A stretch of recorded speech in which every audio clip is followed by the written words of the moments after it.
What is up, Dreamedia family? This is Zach. Welcome back to another episode. You guys may have seen that I have been checking out in depth all of the brand new Marantz AVRs and separates. Well, today, while I have them in the home, I'm going to be doing a run through of the entire lineup, starting from the Marantz 70, which I don't physically have here in the home, but I'm going to go over the specifications anyways so that you guys can make an educated buying decision. And then I'm going to give you a close look of the Marantz Cinema 60, the Marantz Cinema 50, the flagship AVR, the Marantz Cinema 40, as well as the separates, the Marantz AV10 and the AMP10. That way you guys know every single detail about all options that are available from Marantz so that you can make that educated buying decision.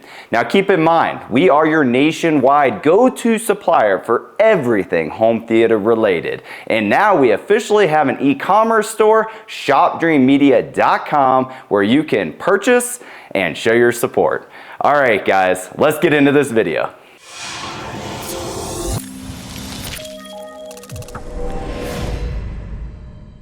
All right, welcome back, Dreamedia family. So today I'm gonna give you the rundown real quick of all of these units side by side and go over some of the major differences between them. Now, keep in mind, I did make separate videos on each individual model as well as setup guides for them. So be sure to check out those videos if you're really interested in getting into the nitty-gritty. Or you can reach out and schedule a free video consultation with one of my specialists to where we can walk through your space and then tailor a package to fit your exact needs and budget. All right, so we're gonna start with the Marantz Cinema 70 and work our way all the way up through the lineup to our big, monstrous beast, the AV10 and the AMP10. Let's get into it. All right, Dreamedia family, now that I have them all lined up right here, I'm gonna quickly run through all of the differences between the units. Now, unfortunately, I do not have the Marantz Cinema 70 here. Here's the deal with that unit. It is the perfect solution for my customers that may be running, like, say, a living room 5.1 and a zone 2 for the patio.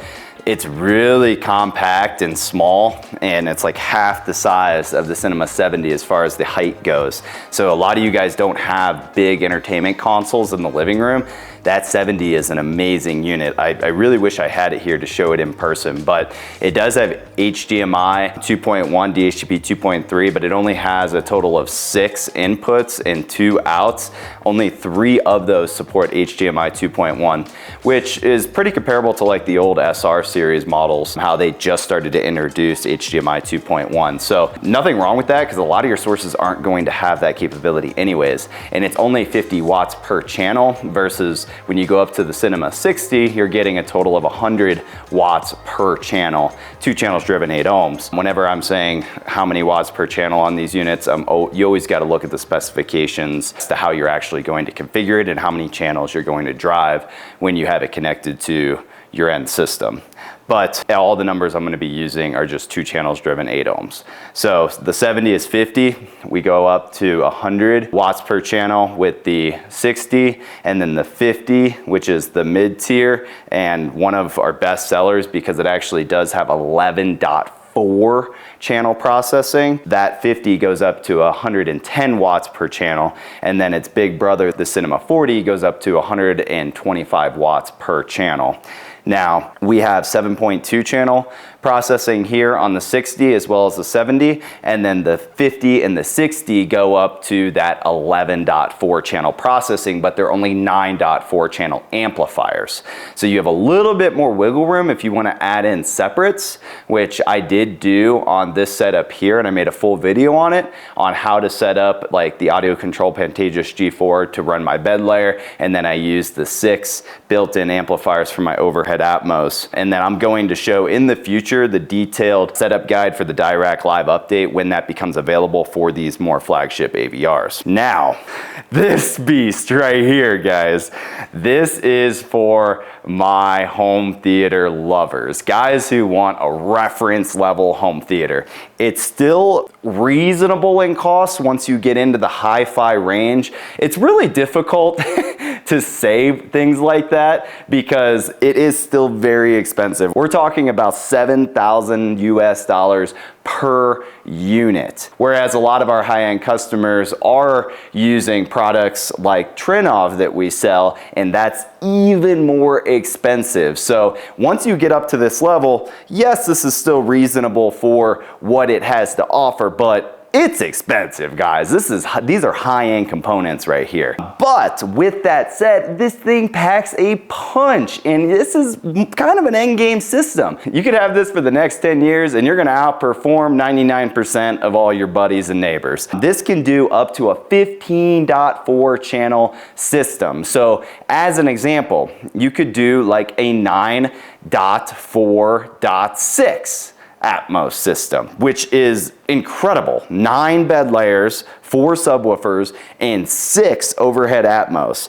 And then the AMP10 was specifically manufactured by Marantz, and this whole system, the Marantz AV10 and AMP10 and the Cinema 40, is all tuned by the Marantz sound masters, guaranteeing that you're gonna get that classical, warm Marantz sound. But these separates do have a lot more juice. You're looking at 200 watts per channel, 16 channels on the AMP10 versus the Cinema 40 right below it is still an amazing unit, but we're talking 125 watts per channel and it's only a 9.4. There's a lot to consider. That's kind of a quick little rundown of the amplification as well as the processing power of these units.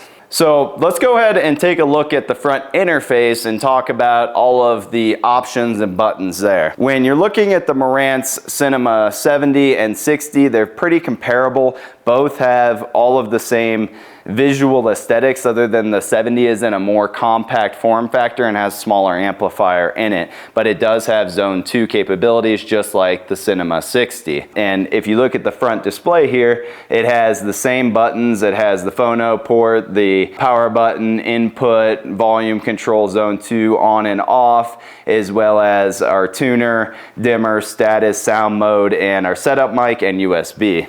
And you're gonna see that across the board on pretty much all these models. Once you get down here to the Marantz Cinema 40, you actually have a total of 3 independent zone controls, and that's reflected on these buttons right here on the front. The 50, in my opinion, is going to be our best seller because it's just great value, especially if you're gonna run separates anyways, because it has all the latest and greatest video formats, very comparable across the board other than a few little details.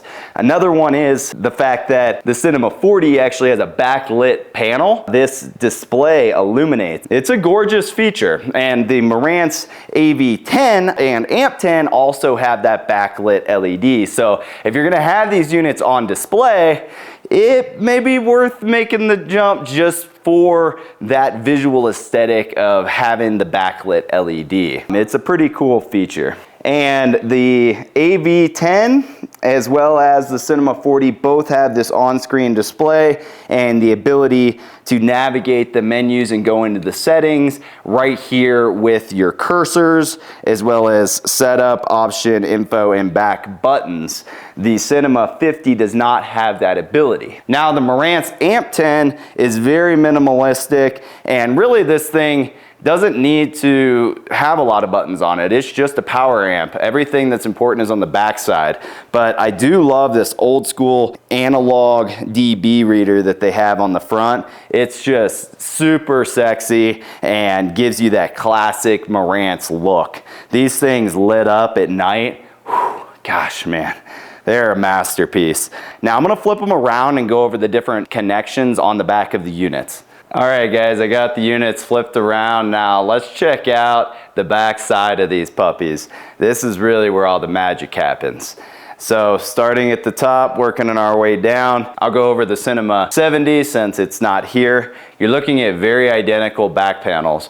The only difference is the 70 is smaller form factor. So same HDMIs, you got 3 4K and 3 8K inputs, and then you have 2 HDMI outputs, and they do support the latest and greatest output for DHCP 2.3 as well as the ARC and eARC, which is your audio return channel and your enhanced audio return channel.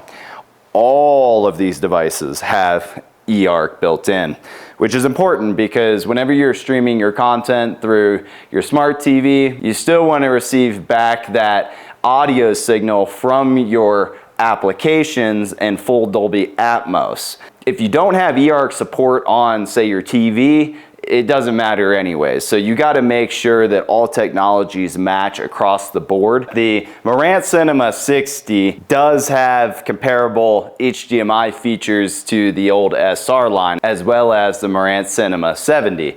But when you get down into the Marantz Cinema 50 and the Marantz Cinema 40, you're talking about full 8K all ports, and you have a total of 6 over here on the 50 and a total of 7 down here on the Marantz Cinema 40, which is their flagship.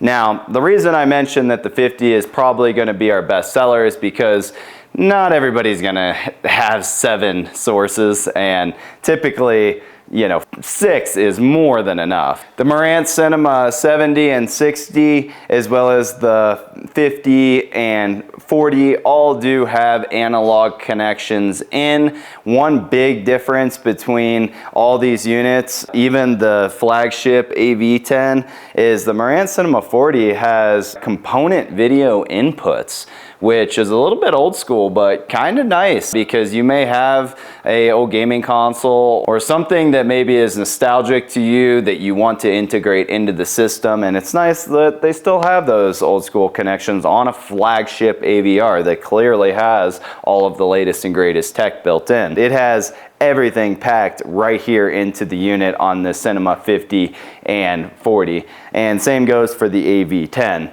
So a lot of the same features you're going to see here across the board on both. One thing that I do want to point out is you only have pre-outs for a 7.1, whereas when you go down here to your Cinema 50 and 40, you have pre-outs for 11 channels, 11.4 versus 7.2. So the Cinema 70 and the Cinema 60 definitely have its place, but for full-blown home theater configurations for higher end systems, really you're going to be looking at the Cinema 50 and 40 or these monsters over here. So let me just break down separates for you a little bit for my guys out there who may be just watching this video for the first time and getting into home theater. So in a nutshell, you have a processor and you have an amplifier. What happens is you plug a source into your processor. These units are an all-in-one. It has processing and amplification built in. It's an audio video receiver, AVR.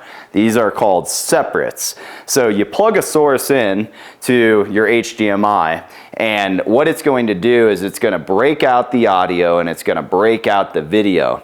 This is going to do all of the processing for the audio and the video. It's going to send all of your HDMI out and upscale it if it's not already a great 8K signal, and enhance that signal through your monitor 1 HDMI output, which is DHCP 2.3 and also supports the eARC that I was talking about earlier, and it's going to send it out to your monitor.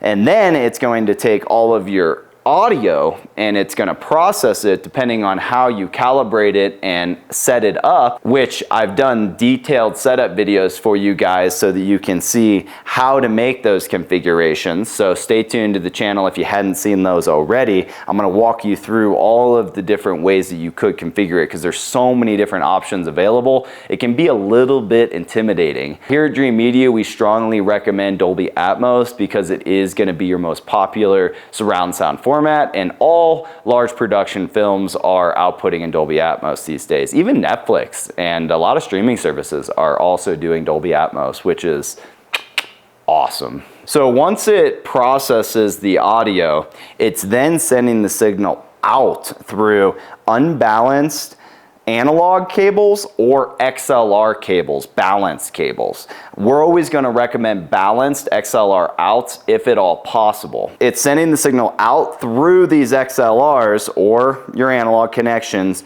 out to your amplifier.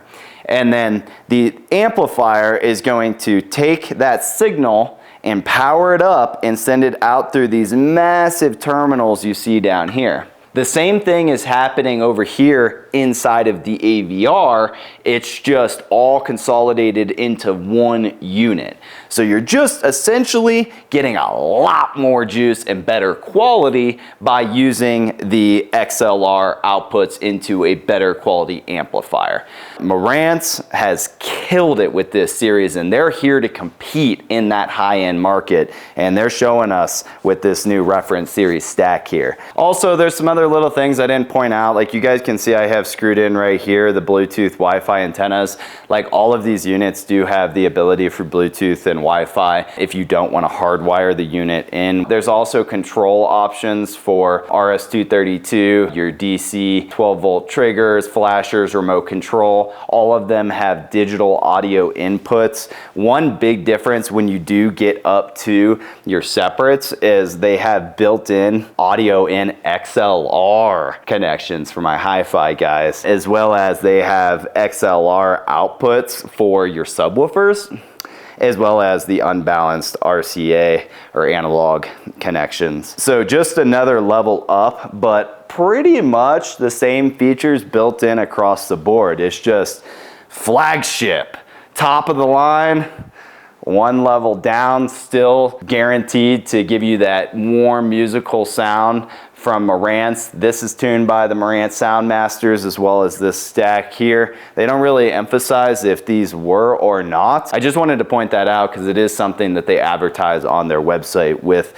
the Marantz AV10, AMP10, and the Cinema 40. And all of these units have that beautiful front interface that's backlit too. So they really went above and beyond to make it super elegant and have the Marantz Soundmasters tune it. All right guys, well that's a quick rundown of the back panels. Again, reach out and speak with our specialist if you're interested in learning more. We also have preferred installers in 28 different states if you are intimidated by this stuff or just don't want to mess with it. We have local pros that can help you get it put in, and that way you just sit down, hit play, and watch the movie. All right guys, that is a wrap on my quick run through of all of the different models that are available from Marantz. If you're interested in building your dream home theater, reach out today for a free video consultation with one of my specialists. We love this stuff guys, and we'll put together different packages at different price points, and we'll find the perfect solution that fits your budget and needs. If you know what you need and you just want it shipped out quick, head over to shopdreamedia.com and show your support. All right guys, that's all I got for you. If you like this video, give me a big thumbs up and make sure to smash that subscribe button down below. Till next time, this is Zach with Dreamedia Home Theater. Thank you for watching.